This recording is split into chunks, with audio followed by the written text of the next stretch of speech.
Les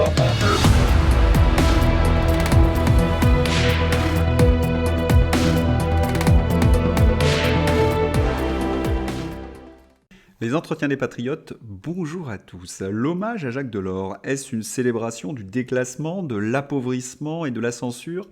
Avant de répondre à cette question, je vous souhaite une très bonne année 2024. Oui, je vous présente tous mes vœux de bonheur, que les idées d'aujourd'hui fassent les succès de demain.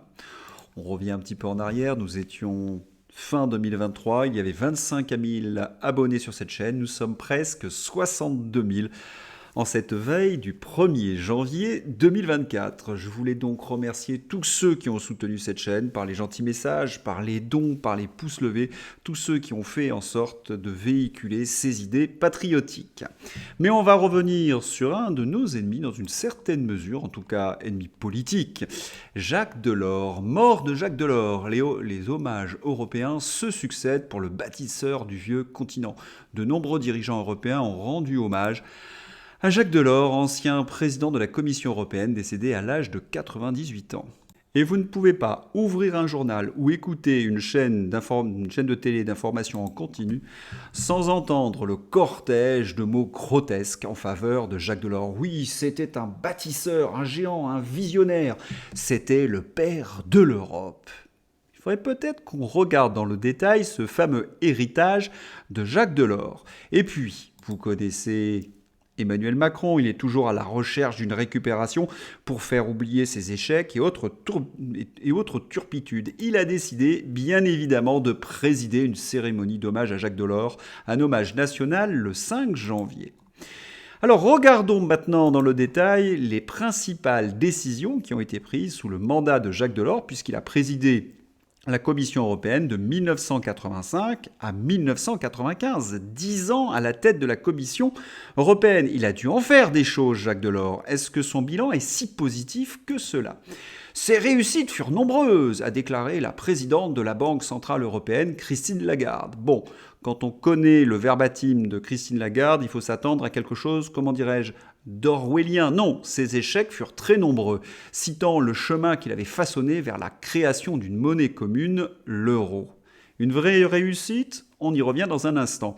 La présidente du Parlement européen, l'italienne Roberta Metsola, et le chef de la diplomatie de l'Union européenne, l'espagnol Josep Borrell, ont chacun salué en Jacques Delors un géant. Des générations d'Européens continueront de bénéficier de son héritage. Ah oui, on bénéficie de son héritage. Moi, si j'avais reçu un tel héritage, j'aurais refusé de l'endosser, a estimé Roberto Metsola.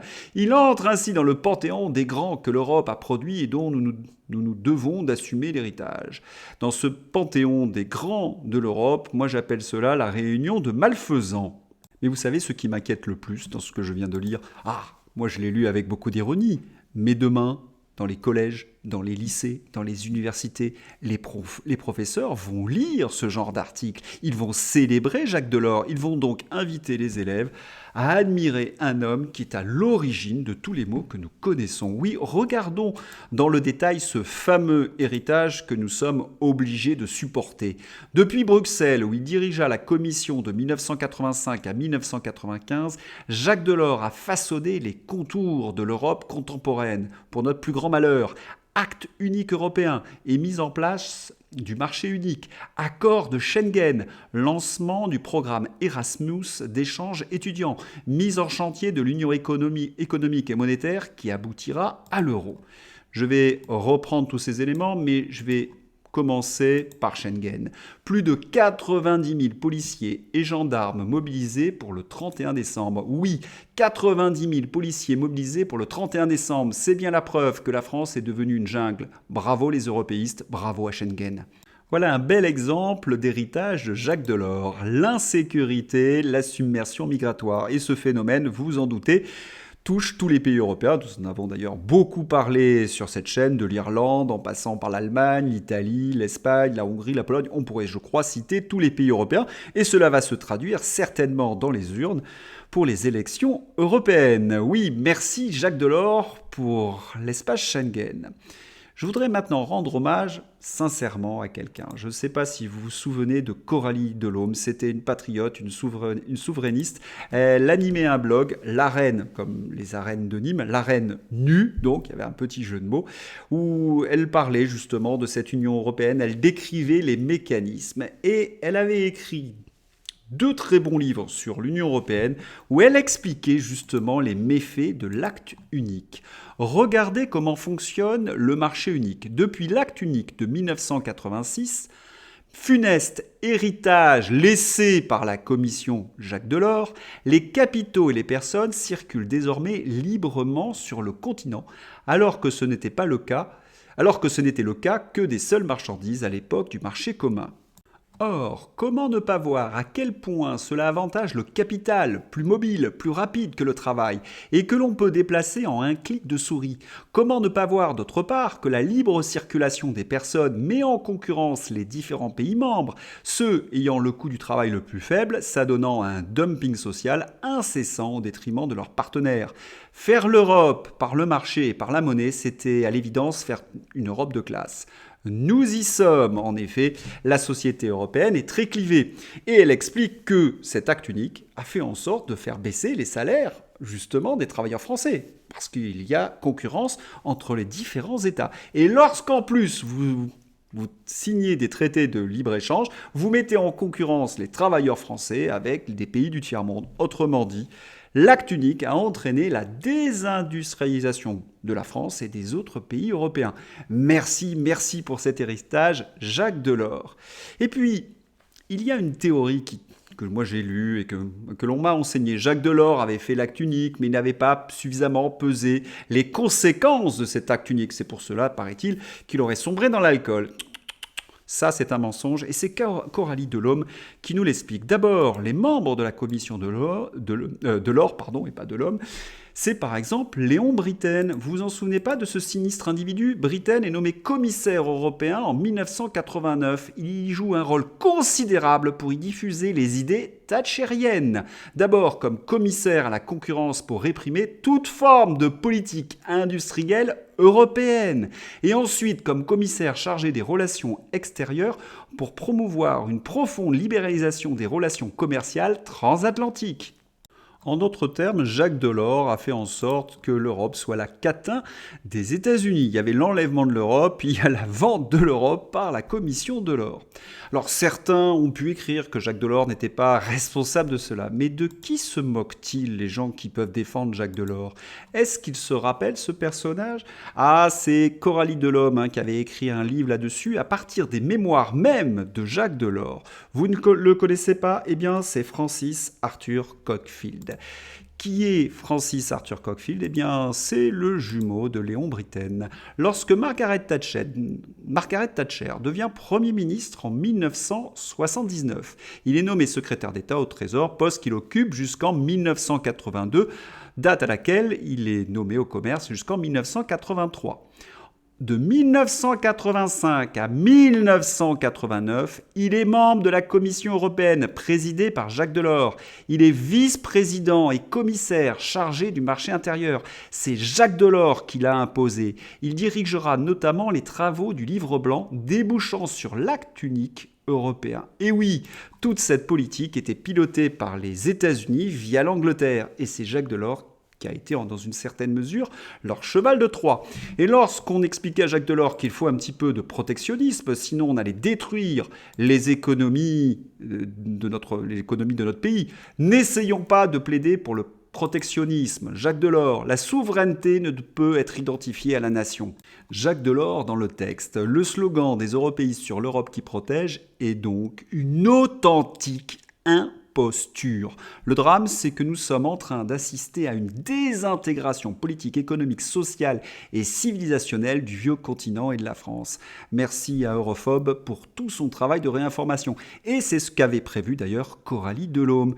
Et comme nous sommes dans une période de désintégration, quelle est donc la solution des européistes? Plus de censure, moins de démocratie. Tenez, Thierry Breton. Le commissaire européen à la censure Thierry Breton a aussi été dans le viseur de l'association Anticor, l'association qui lutte contre la corruption, s'interroge sur la nomination de Thierry Breton à la tête d'Atos, un an après son départ de Bercy avec plainte déposée. Breton, Dupond-Moretti, Borne, Colère, la liste était longue. Vous comprenez pourquoi il fallait absolument faire le ménage et retirer son agrément à cette association. L'actualité d'Anticor nous a donc donné une fois de plus un aperçu de la moralité des gens qui nous gouvernent. On a même envie de tracer un parallèle entre les présidents de la Commission européenne, les commissaires également, avec les vainqueurs du Tour de France. Et oui, un vainqueur du Tour de France, quelques temps après, qu'est-ce que l'on apprend? Eh oui, qu'il y a eu du dopage.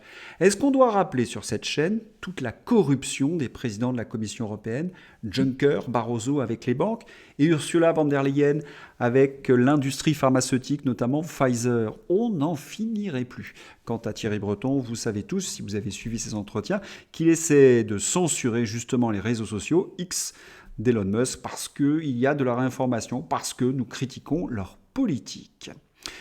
Nous allons maintenant passer au bilan, à l'héritage de l'euro. Eh bien, l'actualité nous donne encore une indication. Attention, Ursula von der Leyen et toute la clique européiste nous ressortent l'euro numérique dans une tribune publiée hier dans Les Échos sur les 25 ans de l'euro. Nous devons aussi faire entrer la monnaie unique dans l'ère numérique. L'euro numérique doit être dénoncé et combattu de toutes nos forces. Il vise évidemment à terme à éliminer l'argent liquide et donc à supprimer toute liberté, à mettre en place la dictature de la surveillance totale, à permettre le crédit social. Lorsqu'on lit ce tweet de Florian Philippot, on a une petite pensée pour Coralie Delhomme. Elle avait écrit dans son fameux essai que l'Union européenne allait se désintégrer. Pour quelle raison? Parce que économiquement, ce n'est pas viable. Et notamment à cause de cet outil, l'euro, qui ne permet pas à des pays comme la France ou l'Italie d'être compétitifs. Et oui, un pays souverain peut utiliser la dévaluation compétitive. Là, c'est terminé. Que font les dirigeants européens? La fuite en avant, la dérive autocratique. Oui, ils essaient de maintenir cet euro et cette Union européenne par la force. Mais est-ce que ce n'est pas un signe justement qu'avait annoncé Coralie Delhomme de la future désintégration de l'Union européenne? Eh bien, c'est ce que nous suivrons en 2024. Et puis souvenez-vous, il y a un point positif pour l'Union européenne. L'Europe, c'est la paix. Oui, c'est tellement la paix qu'ils veulent la guerre. L'ambassadeur d'Ukraine, qui a participé au pourparlers de paix avec la Russie au printemps 2022, déclare que nous avons conclu le communiqué d'Istanbul et nous étions très proches pour finaliser la guerre en Ukraine avec un règlement pacifique en avril. Et qui sont les dirigeants qui ont empêché cet accord? Ce sont les dirigeants européistes, ce sont les Américains. L'Europe, c'est la paix. Vous pouvez en juger sur pièce. Voilà, cet entretien se termine. Cela fait 2 jours que je vis avec Jacques Delors parce que ce sont tous les souvenirs qui sont remontés à la surface. Ce sont les livres de Coralie Delhomme que j'avais beaucoup appréciés en ce temps. Et donc, je voudrais lui rendre hommage à elle et non pas à Jacques Delors.